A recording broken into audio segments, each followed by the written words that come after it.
किसी काम के साथ जब हम इफ लगा के बोलते हैं तो सामने वाले को पता चला है कि वो या तो इमेजिन करके बोल रहा है या फिर ये कह रहा है कि देखो ये काम का होना उस काम पर निर्भर कर रहा है, भाई ये होगा तो ये होगा, ये इफ बता रहा है। पर जब हम लेसन के बिल्कुल लास्ट में आ गए तो अब टाइम आ गया सर ये भी समझने का कि क्या केवल इफ ही इंग्लिश में ऐसा वर्ड है, नहीं। आइए इफ के अलावा और कौन कौन से वर्ड वो सीखते हैं। सर आपको मैं चाहता हूं कि 2 वर्ड अपनी कॉपी का हिस्सा बनाएं, एज इफ, एज दो।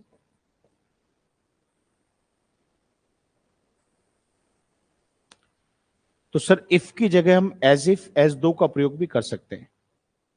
मैं चाहता हूं कि प्लीज आप इसे अपनी कॉपी का हिस्सा बनाएं। एज इफ की जगह, मतलब इफ की जगह हम एज इफ और एज दो का प्रयोग भी कर सकते हैं।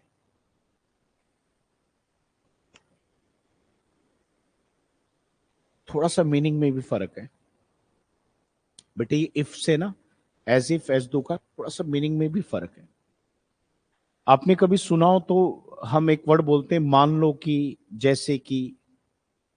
मैं एक बार बोल देता हूं हिंदी में, एक बार फिर से सुन लेना। मान लो कि, जैसे कि। मान लो कि, जैसे कि हिंदी में ऐसे बोलते हैं, तो ऐसे बात कर रहा है जैसे कि सब कुछ जानता हो।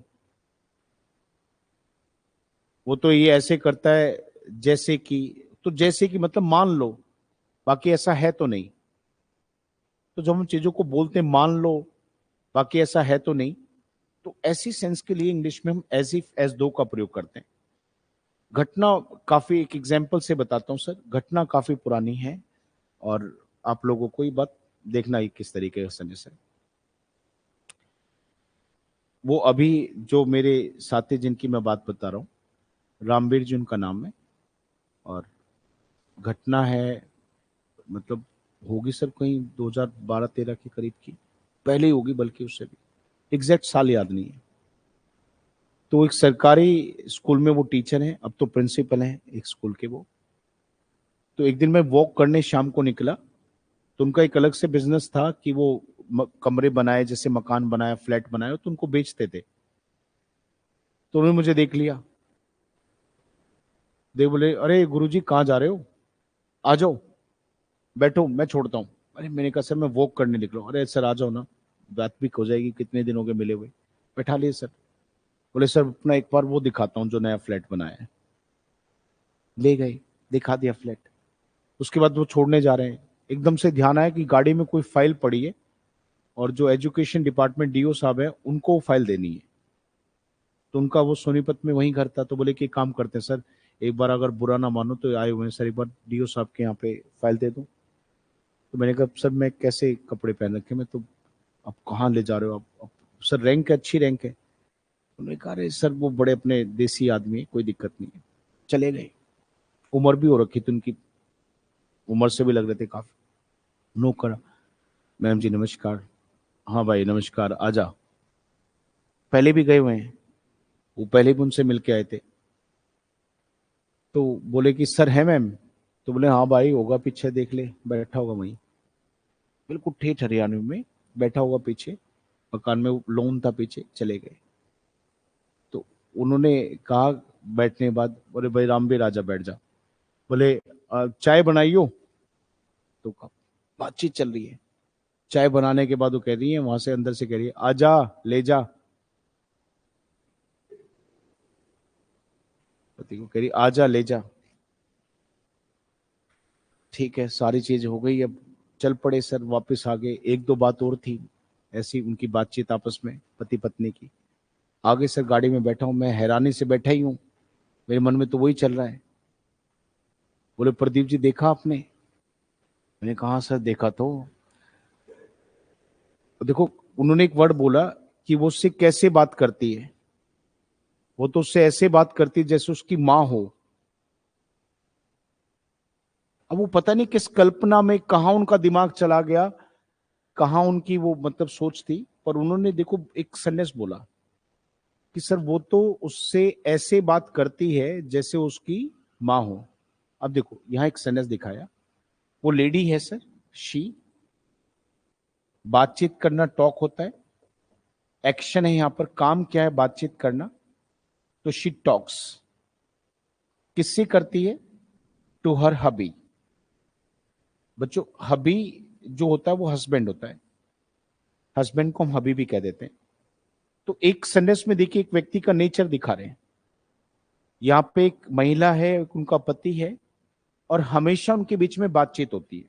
एक अच्छी बात ध्यान से देखिए, यहां जो क्रिया है, काम है, वो बातचीत करने वाला है। अब चेक करके देखो, हमने एस के साथ लिखा है। हम किसी भी क्रिया में एस कब लगाते हैं, किसी भी एक्शन में एस और यस कब लगाते हैं? सबसे पहली बात, जब बात हम किसी ही, किसी शी या किसी इट की करते हैं। सर समझ में आया?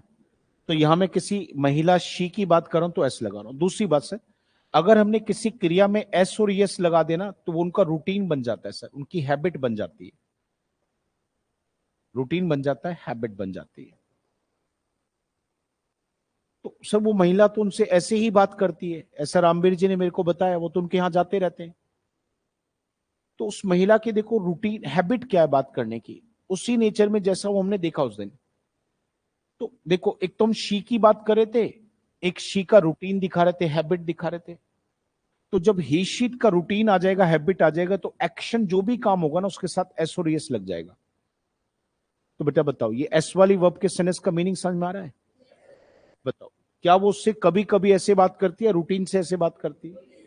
ये एस वाली वर्ब ने बता दिया। तो शी टॉक्स टू हर हबी, वो अपने पति से बात करती है। अच्छा, कैसे बात करती है? कि जैसे वो उसकी मां हो। अब एक बात बताओ, क्या वो सच में उसकी मां है? ये तुम कल्पना कर रहे ना। हमने क्या बोला? जैसे कि। जब ऐसे बोलते ना, जैसे कि, मान लो कि, तो ऐसे सेंटेंस को जब आपस में जोड़ते ना सर, जब सेंटेंस में कह रहा हूं जैसे कि, मान लो कि, तो जब ऐसे सेंटेंस को आपस में जोड़ते हैं तो वहां जोड़ने के लिए सबसे पहले क्या लेके आते हैं? As if. ये एज इफ या एज दो, कोई भी एक ले लो सर, ज्यादा यूज होता है एज इफ। एज दो भी वही है। अगर दो सेंटेंस के बीच में आपको एज इफ एज दो मिल गया तो अब आप समझ जाना कि जो एज इफ एज दो के बाद लिखा है ना, उसे हम सोच के कह रहे हैं, जैसे कि, मान लो कि, बाकी ऐसा है नहीं। तो इसका मतलब जो एज इफ के बाद जो बात लिखी है वो है या नहीं है? ऐसा तो केवल सोच के, कल्पना करके कहा जा रहा है, बाकी ऐसा तो नहीं है। बेटे ये बात समझ में आई? जहां क्या लिखा गया? एज दो। तो उसके बाद जो बात लिखी है वो है या केवल सोच कर कही जा रही है?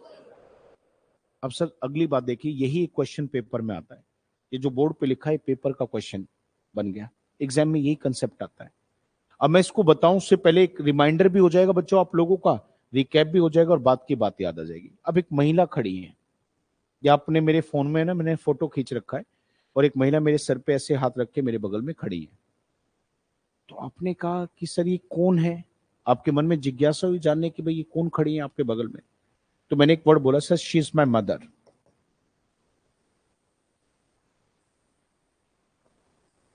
इजेमार से हम वो बातें कहते हैं जो जो हैं, सच में ही है। अब देखो, मैंने एक वर्ड बोला, शी इज माई मदर। अब मुझे बताइए, ये बात मैंने कोई कल्पना करके सोच कर कही है, सच में ऐसा है?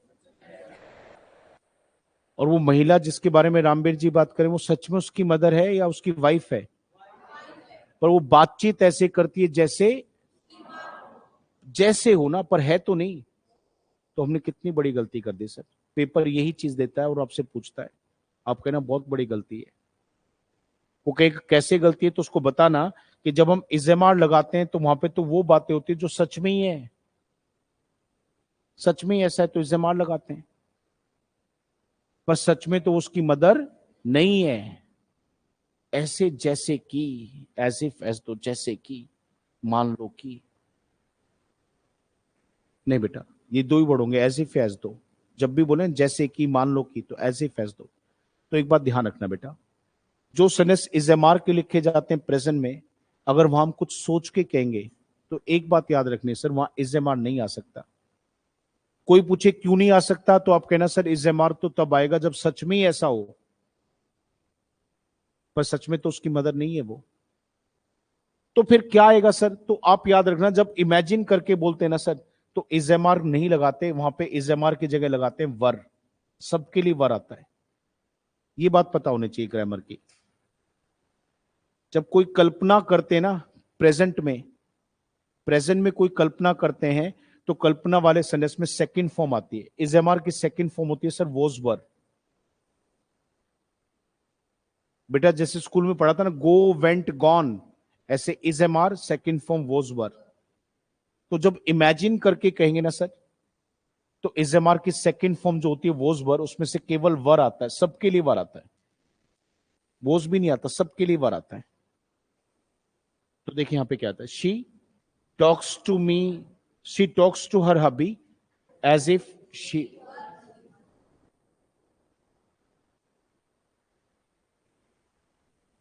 सर मैं एक सेंटेंस वो लिख रहा हूं, बड़े ध्यान से देखना। एक मैं ही की हैबिट दिखा रहा हूं सर। एक लड़का है ही, सर चलता है, उसकी हैबिट है, उसका चलने का एक स्टाइल है। एस लगाए तो उसका मतलब ऐसा होता है, तो वो चलता है तो ही वॉक्स। कैसे चलता है, as if he is a girl, वो तो ऐसे चलता है जैसे लड़की हो। अब आप ही बताओ वो लड़की है? ये हम सोच के कह रहे हैं ना, ऐसे जैसे मान लो जैसे कि वो लड़की हो, तो जो सेंटेंस में मान कर कह रहे हैं, प्रेजेंट का सेंटेंस है सर। जिस समय में मैं और आप खड़े हैं, इस समय में कुछ भी मानकर कहेंगे, तो आप बताओ सर, एज इफ एज दो के बाद इज एम आर आ जाएगा क्या? सर इज एम आर आएगा या हटेगा?